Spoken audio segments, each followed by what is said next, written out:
jókòó sí táwọn ọ̀gá mi ò jókòó sí ni pé ọ̀pọ̀lọpọ̀ ọmọ tó kọ́ ikú drugs mọ́mí mi dáàdì mi àjọ jẹ̀bi wọn ni ẹ̀fíìsà àjọ jẹ̀bi wọn ni bíkọ́ ẹ̀dá púpọ̀ ni wọ́n fún yẹn mo ti rí nọ́ọ̀sì táwọn ẹ̀ fún kú wọ́n ní kò sí gẹ́gẹ́ tó ṣe òun ti ṣe ọlọ́pàá ti fún lóúnjẹ pé ẹ máa ń ṣe nìyẹn ó bẹ̀ mú ìgò wúdà ó dẹ̀ mú kápá pè ní gáàsì ìgbà fún tábà fìdéṣì náà ó dẹ̀ filẹ̀ ó dẹ̀ rọ́ fún ọmọ yẹn mo ní à ó ló máa sùn sí kò sí kankan tó fẹ́ ṣe she was a nurse she's a certified nurse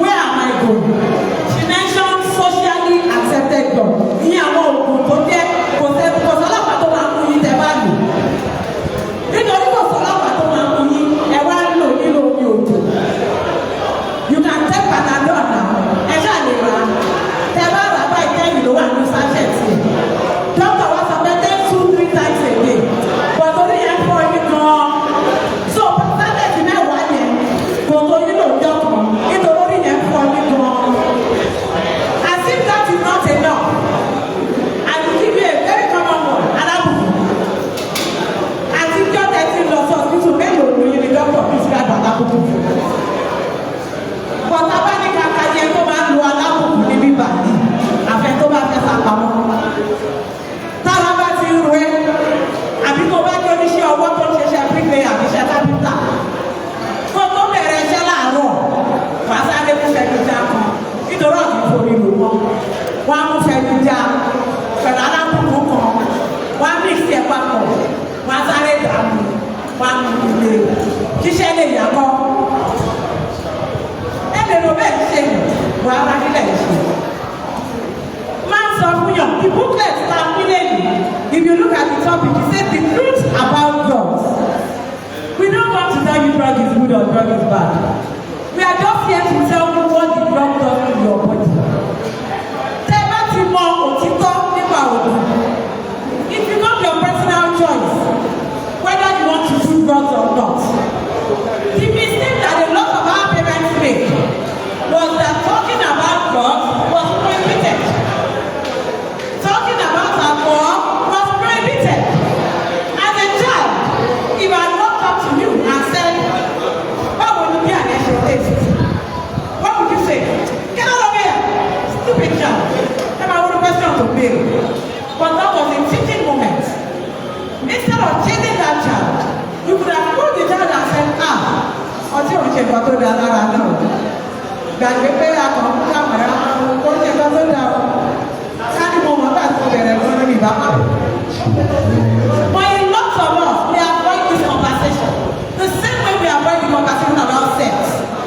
Your child come dáàdi ẹ̀ wò kó mi ẹ̀yọ́ ní nígbà tó máa sọ̀rọ̀ kó dáàdi ẹ̀ wò náà ẹ̀yìn lọ́kọ̀ èmi ò lọ́kọ̀ ọ̀rọ̀ kò jẹ́ kẹta ọlọ́kọ̀ mi nù. No we are in the generation where you have to have these conversations. If your child has not to talk to you about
gambling problem.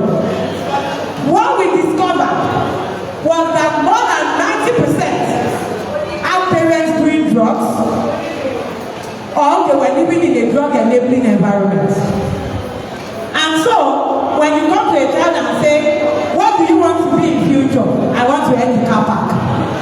What do you want to be in future? I want to do Yahoo. We are from Agege, Lagos. If you are familiar with Agege, in the narcotic world, they come out headquarters. So if you are in Agege,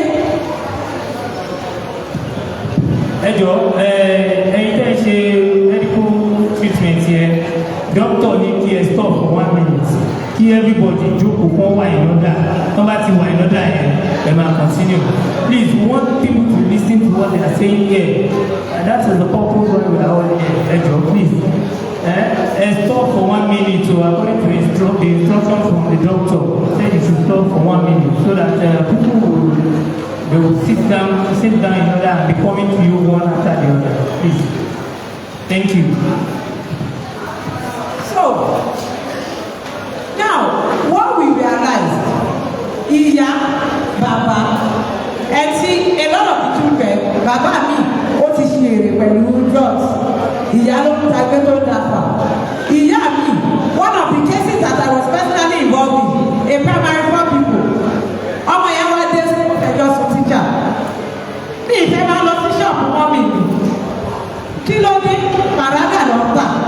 Kí ló ṣẹlẹ̀ tí àwọn kọ́sọ́mà wọn bá ti mú nǹkan tó ń tà? Wọ́n máa ń fẹ́ sáǹpù lára mi. Ọ̀pá ẹ̀yìn and things like that.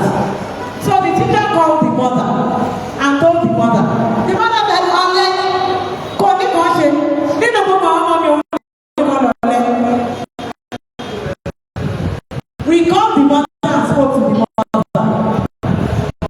The father then the mother pulled out of school and put aside an apprentice shop.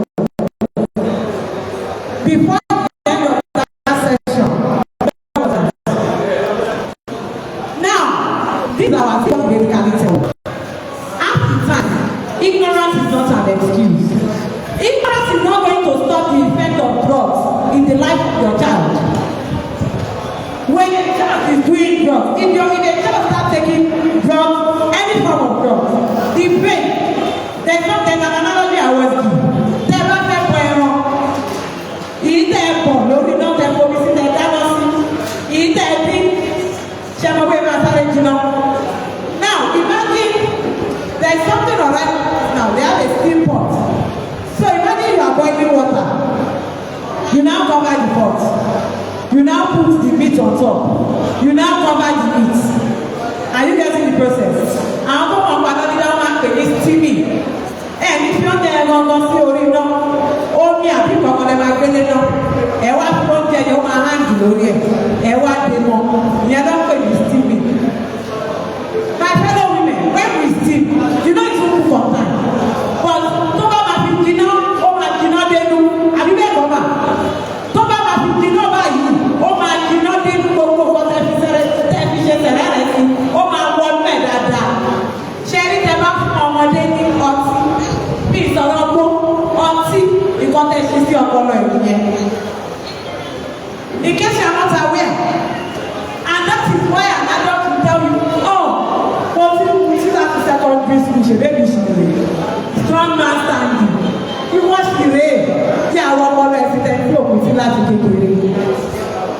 Jẹ́ ká gbé ọpọlọ ẹ̀ sẹ́ẹ̀gbẹ́ ẹ̀ẹ́tẹ́ ẹjọ́ dàgbà tí ò dẹ̀ fẹ́ kàn sí rí. Ẹni bàbá wa, a ti sọ tàwọn ọmọ mi wà. Èyí tó bá kù sínú ìyá ní mi ìlè wà lé ọmọ òlè wà lé kí n máa dìde lọ́mọ sí fúnra mi. Ọmọ òlè wà lé kí n lọ́ra sìgá fúnra mi. Ẹ jọ tà, ìwà kádà àti bá níbò. Ṣé bá yẹ ti ń ṣe é lọ́lẹ̀ ṣe fẹ́ kí tọmọ yín náà mú? Ẹ sì sà, ẹni tí pọ́tí ṣomi.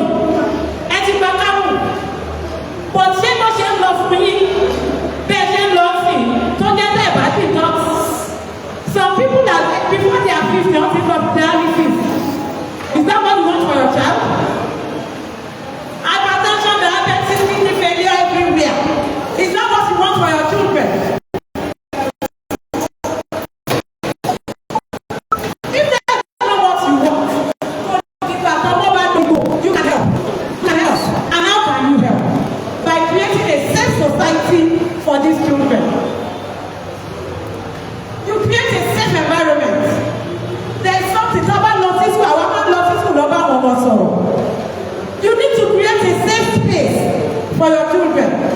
If you are serious about eliminating drug abuse in your society, you need to create a safe space for the young ones. They cannot create it for themselves. There is no child that will come out and say, when I grow up, I want to be a drug addict.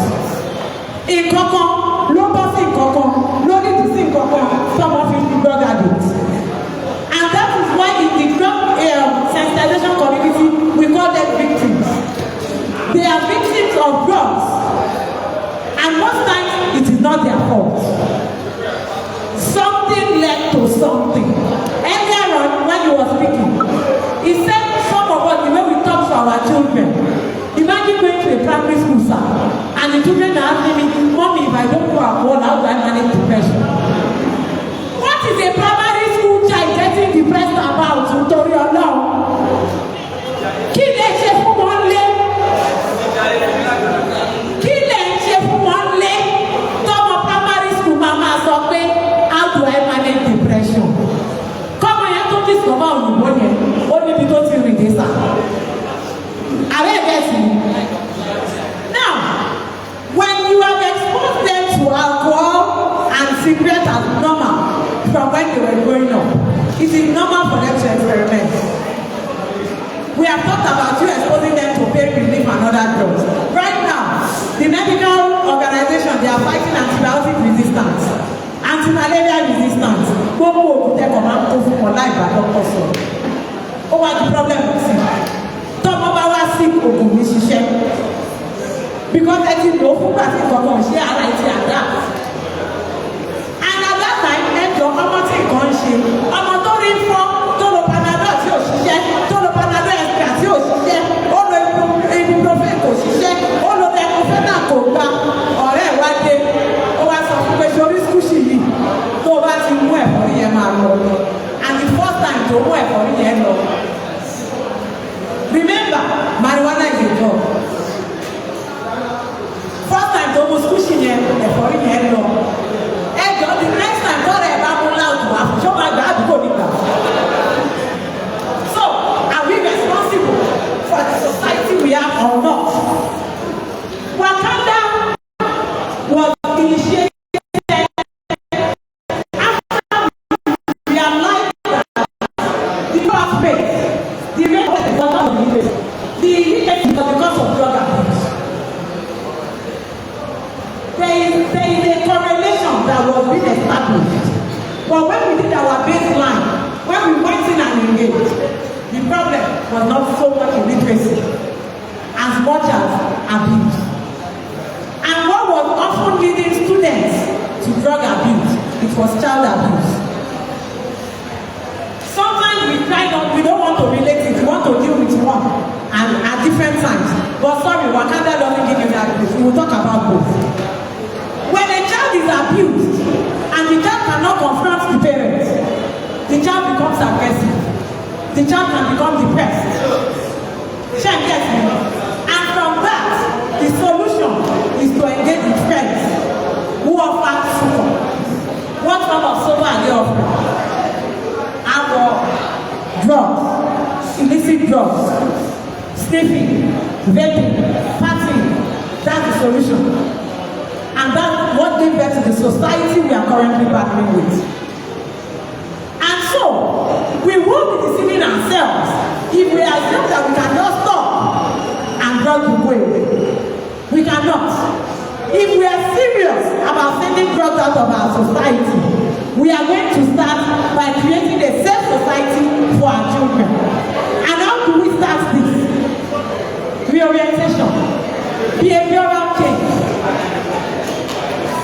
Anybody who knows me will tell you I'm not your traditional parent.